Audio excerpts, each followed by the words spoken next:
వరుణుడు వణికిస్తున్నాడు. తుఫాన్లు పగబడుతున్నాయి. వరుస తుఫాన్లు వెంటాడుతున్నాయి. ఇప్పటికే నివార్ అతలకుతలం చేస్తున్నది. నివార్ ప్రభావం ఆంధ్రప్రదేశ్లోని కొన్ని జిల్లాలతో పాటు తెలంగాణలోని పలు ప్రాంతాల్లో కనిపిస్తున్నది. ఇదిలా ఉండగా మరో అల్పపీడనం సిద్ధంగా ఉందట.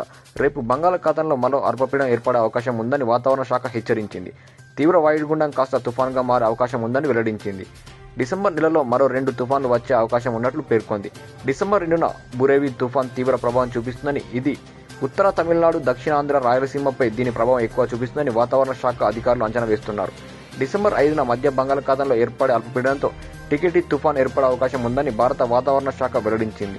దీని ప్రభావంతో డిసెంబర్ 7వ తేదీన దక్షిణ తమిళనాడు, ఆంధ్రప్రదేశ్పై తీవ్ర ప్రభావం చూపే అవకాశం ఉందని వాతావరణ శాఖ అధికారులు చెబుతున్నారు.